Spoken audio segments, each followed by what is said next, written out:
Well, that didn't take long, and apparently there's more leakers. That's what Kash Patel, director of the FBI, said this morning, but they caught the leaker that gave up our plans, and I think some of the details on this may surprise you, but it's a little scary, but they caught the person anyway. We'll talk about that as well. And, remember that 10-point plan that President Trump was threatening CNN over?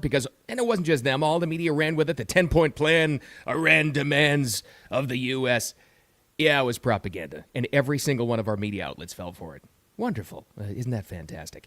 And why? I couldn't figure this out. It took me all night last night to figure out why so many golf fans are upset at the Masters. What? Are you people happy?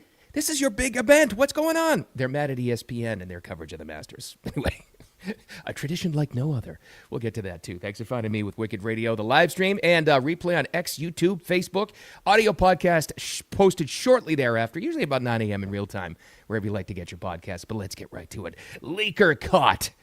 And apparently there's more. A little background on this. You remember President Trump just 2 days ago at the press conference talking about the breach of national security, how dangerous this was, and a vow to find out who this person was and is, and throw the book at him.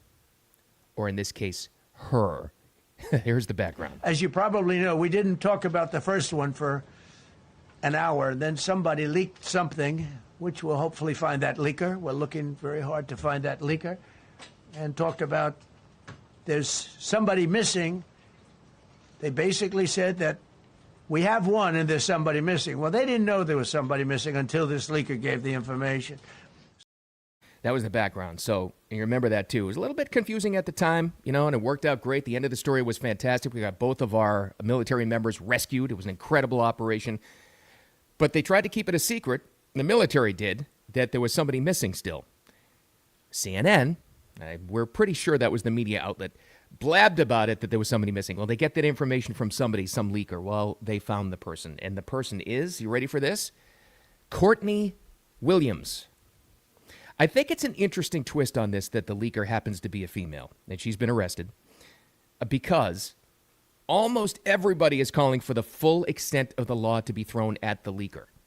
But you know how this is going to go, and I'm telling you right now, watch out for the media spin on this. This is what's going to happen, especially from the media, because the media is held accountable on this one, too. And they love their leakers because it gets them breaking news. I swear to you, watch out for this. Watch out for this spin in the headlines today. President Trump, heavy-handed attempt to throw the book at female leaker. They'll try to play the sexism angle on this. You watch. I'm telling you why. We'll be talking about this tomorrow morning. You watch for that in the headlines. But here's something really interesting with this. Now, I was on here yesterday saying the same thing you were probably thinking. We're all sick of the leaking. We're all sick of all of this stuff coming out. The deep swamp runs deep, and it's not just in Washington, D.C., as you're about to hear. It's everywhere. We want this person to face the full extent of the law. And it might happen, because that's the only way you're going to stop this stuff. You want to scare the absolute bejesus out of leakers and liars and swamp rats and bureaucrats and monsters?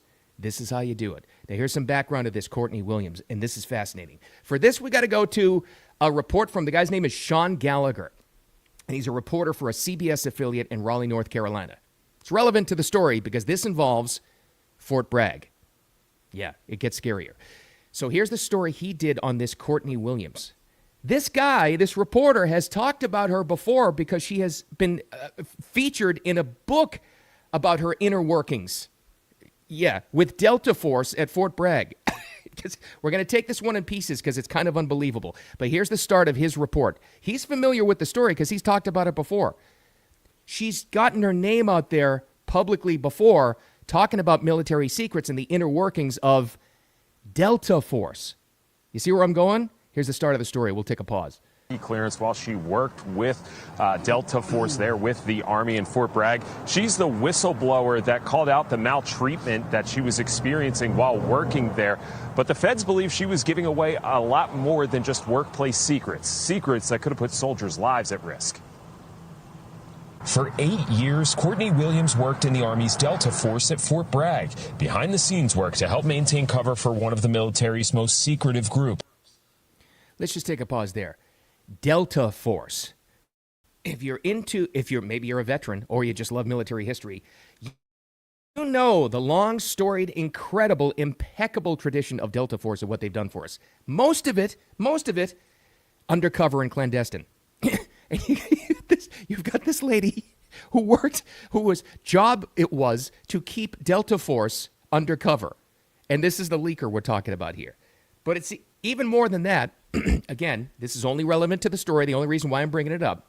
As a female, she has talked to an author before about what she calls a toxic work environment at Fort Bragg. Here's more of the story, and this is where it gets really fascinating. She's being accused of leaking top secret information to a journalist that could have put soldiers' lives at risk. Williams was quoted in Seth Harp's book, The Fort Bragg Cartel. My book is critical of these institutions because I think that waging war in secrecy for 20 years gives rise to a host of cultural problems that spill over into communities like Fayetteville. Okay, here's the thing. So that guy writes a book about the Fort Bragg cartel. So his angle is it's like, oh, this secrecy is bad for America. Whatever, clueless. The relevant part of the story is she was quoted exclusively in that guy's book talking about a toxic work environment as a female employee in intelligence for Fort Bragg and is supposed to protect their secrecy. And this is the leaker. One of the leakers. And there may be more coming, says Kash Patel. I hear this story, and you're probably thinking the same thing. Don't you think it's kind of fascinating that this doesn't happen more? Now, here you have, and I'm only bringing it up because I think it's relevant to the story. Here you have what appears to be a disgruntled female employee at Fort Bragg calling, in a published work, the work environment there a toxic environment. Do you think maybe there's a problem there in who they're bringing in to hopefully protect our military forces and our top secret information? I should say so. And here's the other thing that's going to happen. I'm pretty sure and pretty confident just from the words and the messages coming out from the FBI and the Trump administration and President Trump himself, they're going to throw everything they have at this Courtney Williams person. But there's more. A post just in real time, just about 45 minutes ago, from Kash Patel, director of the FBI, says, DOW, Department of War, leaker arrested by the FBI, tremendous work, ... and we got more coming. Well, the first thing is, and what's disturbing is that there's been this much leaking going on, which probably doesn't surprise any of us. Did you ever wonder that? It's like, why is CNN talking about a military operation of our troops? Isn't that giving away secrets? Isn't that happening? Yeah, I think you know why that happens. And I think they're going to clamp down on this. But I'll say it again, and I'll leave this story with this one. Watch for the media spin today, because this happens to be this is what makes it fascinating, a female leaker they have arrested from Fort Bragg who was working with Delta Force. Watch the spin from the media who still wants their leakers giving them information. President Trump, heavy-handed treatment of female employee. You watch, because it's coming. Fascinating story to watch. Here, speaking of the media, well, let's see. What's our great U.S. free press, that's supposed to give us the right information? What are they up to these days? Yeah, well, we don't have a free press. We have a bunch of idiots that are propagandists who also are not very smart. Because remember the 10-point plan? Trump was all upset about this, and he was threatening legal action and maybe, civil action against CNN because they ran with that headline about Iran claims victory, demands 10-point plan. It was all propaganda. It wasn't just CNN that fell for it, though. All of this, our U.S. media, every single operation ran with a 10-point plan that was complete, total propaganda. J.D. Vance was talking about this yesterday. He said it great. I've seen various organs, the New York Times, CNN, others, pick up and run the original 10-point proposal based on little more than a random Yahoo in Iran submitting it to public access television in the country of Iran, and then them saying that somehow represents the negotiating position of the government. So this is what he said there was really important, because CNN's defense of this, you might remember from yesterday, was this came from an official Iranian news outlet.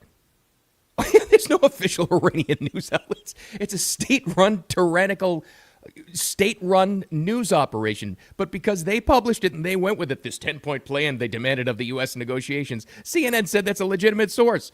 There's more to the story here. This was Fox News reporting on it this morning. The Iranians are trying to put out disinformation already. And yesterday we reported on a 10-point plan, and I'm told by a U.S. official that was actually an old plan that the Iranians put out because they wanted people to talk about it and try to put their perspective forward. And so we are correcting that today, and we spoke with U.S. officials yesterday who said that is not the latest plan. There is an updated plan that the president agreed to, and despite these efforts by the Iranian regime to try to spin negotiators, this will be incredibly consequential this weekend to see whether or not they are serious about creating a good faith deal. There are plenty of times, and I talk about it all the time, it's like a broken record, how corrupt our media is. We don't have a free press. My theory, my operating system, and basic understanding in life is all of our problems are caused by our corrupt media. All of them. All of the clueless people that you love in your life, but they just say the most insane, bizarre things. They get it from the media. They're probably watching The View or CNN or MS Now or all these other lunatics. That's where it comes from. That's what happens. So a lot of that is directed and it's intentional. They're corrupt by intention because they're run by Democrats and they're run by the leftists. But sometimes, in some cases, and if you want to, refer to Fox News, that's fine too. Sometimes they just stupidly run with something in an effort to get it first and not right. Fox is just as guilty of that. I'm sure a lot of right-wing podcasters are guilty of that too. Absolutely. They just stupidly took Iran's word for it. It's amazing this still happens. But all day yesterday, you might have heard this. Trump caved. Trump caved to Iran. Where did they get that? Where'd they get that narrative? From outlets like CNN running Iranian propaganda that said that Iran got all of their talking points, all of their demands met. That's where it comes from. The media did this to us. Don't get it wrong. This is their fault. And until we fix that, and I don't know if we will in our lifetime, but more and more people are not trusting the media because of examples like this. And that's great. It's a great thing. Unbelievable. Iran claims victory. Right. All right, here's one of my favorites. This is my favorite story of the day because it involves, yes, it's true, it's sports, but I'm not a golfer. But this involves the Masters, which is one of our great American traditions. Therefore, I shall support it. I'm just not a golfer, though. I have so many friends who are golfers. I'm surrounded by golf communities. Beautiful, some of the finest in the world. I just don't, it's not my thing. So I can speak objectively to this and look at it from, an outside angle. In fact, I had an instructor tell me once, said, hey, when people ask you why you don't golf, just tell them this. You're more of a punching and a kicking kind of guy, because most of my focus has been different things other than golf. And I get it. It's, you do what you want. But I like I like to keep an eye on the Masters and all the big tournaments. It's fun to watch. I'm not somebody that's going to sit there and actually watch golf all day long. I can't do it. I don't have the patience for that. Maybe you do. But the Masters is amazing. It's always, remember Jim Nantz always narrates it. He's the main CBS anchor. A tradition like no other. And they have the rolling hills, Augusta, Georgia. And it's beautiful. And it's a great, great American tradition. So I couldn't understand yesterday why there's so much negativity about the Masters. Why all these golf fanatics? Online, I heard people talking about it. I overheard this. Why they're so upset at the Masters coverage yesterday. I didn't understand it. I had to dig into this and understand to try to figure it out. It all comes down to ESPN. So I guess they share the Masters coverage. It's mostly CBS. That's the main. But the ESPN has the first day and the first two rounds, and then other outlets have it too. It's mostly CBS, but ESPN covers a lot of it too, including the first round, the par 3, where they have celebrities in it. And this is what people were upset about. Okay, I get it now. The ESPNing of the Masters. I cannot tell you how many people, even big name sports reporters who don't work for ESPN, saying the Masters has to drop their ESPN contract. Why? Okay. Well, the first day is kind of like a fun thing before the tournament starts. They have celebrities there. They started doing this a few years ago to try to liven it up a little bit because the Masters was always considered, and golf was always considered, pretty stuffy, right? So they tried to entertain it up, and they started to bring celebrities out there, and then it got goofier and goofier and goofier. And I think this was the main thing that really pissed people off yesterday. Serious, hardcore golf fans. Here's Jason Kelce, brother of Travis. This guy was an NFL player, and he's one of those sports figures that's everywhere now. And apparently this is what got golf fans mad. Caddy outfit on. We're going to be mingling around this par 3 contest grounds here at Augusta National Golf Club. I'm out here with the patrons. Everybody's excited for today, guys. Yeah, we are. I got my Augusta National chair. I got my cooler. About 18 sandwiches in here. And he's in a full caddy outfit. Again, objectively speaking. Doesn't bother me because I'm not a golf fanatic. I don't see it as this religion, as I know a lot of you do. I get it. I respect it. Hey, I get it. I totally understand it. But I guess that's what making people most upset about this is the ESPNing of it. So then I dug a little deeper and I saw some of the other celebrities on this thing, and my opinion started to turn. And I said, you know what? I'm trying to put myself in the shoes of a hardcore golf fanatic. And I started to look at some of the clips of the first day, the fun par 3 day, the celebrity day before the real tournament starts. I said, yeah, I could see this being really annoying. And it's just, and I kind of enjoyed the fact that people were lashing out against ESPN because of all the sports networks and all the sports coverage. ESPN has I can tell you, as a hockey, baseball, football, basketball fan, ESPN is just awful. So if you want to criticize ESPN for their coverage of the Masters, you golf fanatics, I am with you. I will support you in your cause because ESPN is just the worst. We complain about our information networks all the time, our information media. If you're a sportsman, you know how bad ESPN has become these days. So, but don't worry, golf fans. The Masters, the real stuff starts today. Now the first 2 rounds. Now it's for real. So you don't have to watch like Jason Kelsey's of the world ruining your golf event. And I'm with you. I feel for you. And it's true. I mean, I can speak. And here's another. I'll be objective about this. Okay, too much of people like Jason Kelsey. I get it. I'm a hardcore, dyed-in-the-wool, serious, lifelong Patriots fan, even in the crappy seasons. Even I will tell you that Gronk, Brady, Edelman, there's too much of them. I get it. It's too much, and I love them. So I get it. There's something about sports media. They'll pick out a couple of different personalities, and they shove it down your throat constantly for years, and it's like you can't get rid of them. Like this Jason Kelsey guy. But maybe there's a backlash. I don't know. But if you like the Masters, enjoy. You'll hear Jim Nantz soon. You won't have to hear Jason Kelsey. A tradition like no other. It is a great American tradition. So enjoy the Masters, golf fans. All right, I'm out of here. Again, leaker caught. Cash Patel says more are coming. And here's my word to you. Watch out for the media spin today because you're going to hear it. Because this happens to be a female leaker. You watch. The media will do everything they possibly can to protect her because they love their leakers and they hate Trump. And they're going to say, is he heavy-handed against this leak? Is Trump's FBI going hard against this female leaker because she's a woman? You'll see it. I will, dollars to donuts, you'll freaking see that today. Don't fall for it. All right. And enjoy the Masters, I guess. Thanks for hanging out with me. I appreciate you. Replay on X, YouTube, Facebook, and the audio podcast, as always. A lot of you finding that wherever. Could be Apple, could be iHeart, could be Spotify, Spreaker, wherever. Just find it, download it, like it, share it, blah, blah, blah, blah, blah. All that good stuff. It gets posted soon. Have a wicked awesome Thursday. I'll talk to you tomorrow.